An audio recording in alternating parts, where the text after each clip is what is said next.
नमस्कार।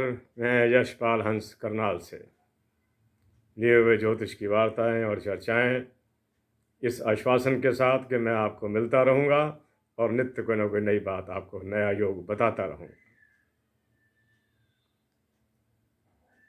ज्योतिष सीखने वाले, समझने वाले, जानने वाले इससे लाभान्वित हो सकते हैं। आज मैं आपसे पर्वत योग पर चर्चा करता हूं। एक बहुत अहम योग है ये, जिसकी कुंडली में ये योग आ जाए समझो कुछ बन गया। और ये आता भी बड़ा शीघ्र है, बड़े आराम से। कई योग होते हैं बहुत देखने पड़ते हैं, भी इसका लगन के साथ कोई मेल बैठता है कि नहीं बैठता, फिर उसके ग्रह देखते हैं। जैसे अक्सर हमने गज केसरी योग में देखा कि अगर लग्नेश उसका मित्र नहीं है तो योग फॉर्म ही नहीं होता। ये अक्सर देखने में आया कि उस व्यक्ति ने वो तरक्की नहीं करी जो उसको वांछित थी, जो चाहिए थी, जो योग बता रहा था। क्यों? लगन का जो मालिक है वो उसका शत्रु है, मित्र नहीं है। आज मैं आपको बड़ी साधारण सी और पर्वत योग की बात करता हूँ, जिसका नाम ही पर्वत योग है, ऊंचाइयों पर चढ़ना। ऐसे लोगों के बारे में तो यहाँ तक कहा गया है कि अगर वो अति निर्धन के घर में भी पैदा हो जाएं तो इतने धनवान हो जाते हैं कि दान देने में सक्षम हो जाते हैं। पर्वत योग आपको समझाने के लिए मैंने आज एक छोटे से बॉक्स पर इसको प्रिंट भी की। देख लीजिए, कर्क लगन है और इसमें मैं आगे आपको बताता हूँ कि कहाँ बैठा है इसका। इसमें दो बातें हैं कि लग्नेश और द्वादशेश, 12वें घर का मालिक और लगन का मालिक परस्पर केंद्र में होने चाहिए। वो उससे चतुर्थ हो, सप्तम हो, दशम हो, ऐसा होना चाहिए। अब आप सुनिए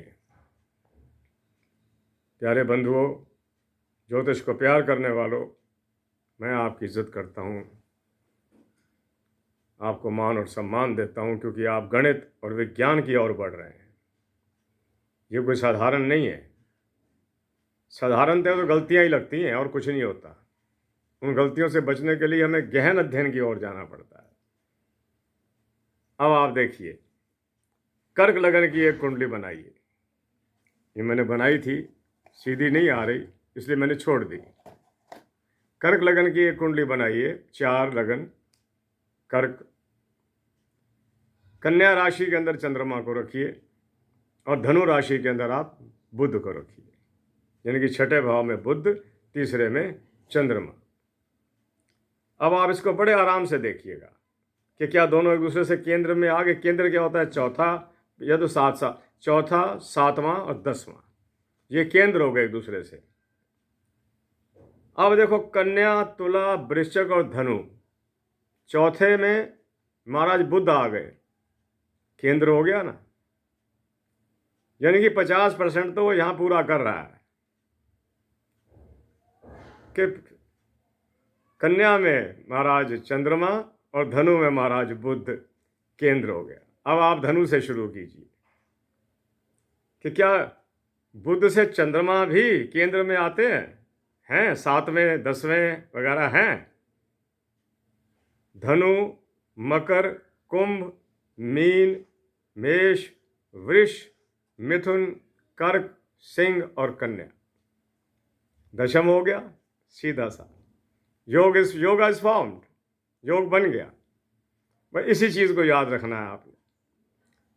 बाकी रही डिग्रियों की बात, जिस भी ग्रह की डिग्रियां 15, 10 से लेकर 25 तक चली जाती हैं, वो वहीं का वहीं स्थिर रहता है, उसको हम हिला नहीं सकते। कई बार होता है ना, हमने लगन देखा जी 29 डिग्री पर आ चुका है, कहाँ स्टैंड करें उसको, वहां पर कैसे रखें उसको, वहां पर उसको हमें आगे लाना पड़ता है। 29.23 है जी, टोटल हमारा 30 का है। तो इसका मतलब यह है कि वो 2 मिनट का, 3 मिनट का फर्क पड़ जाए तो लगन बदल जाएगा। इसी तरह ग्रहों की स्थिति भी होती है।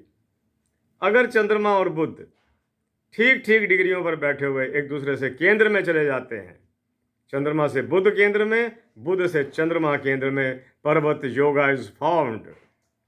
ऐसा व्यक्ति चाहे कितने भी निर्धन घर में जन्म ले ले, निर्धनता को छोड़िए, मैं तो ये कहता हूं कि ऐसे लोग विद्वान होते हैं। चंद्रमा मन का मालिक, बुध त्वरित बुद्धि का मालिक। कई लोगों को आप देखते हो ना, आप बात करते हो तो उसका जवाब तैयार होता है उनके पास, समझ लो उसका बुद्ध बड़ा कल्याणकारी और ठीक बैठा हुआ है। तो इसी के साथ आज का योग आपको बताता हुआ मैं यशपाल हंस आपसे इतना ही कहूँगा कि ईश्वर आपकी सेहत ठीक रखे। सेहत बहुत बड़ी चीज़ है,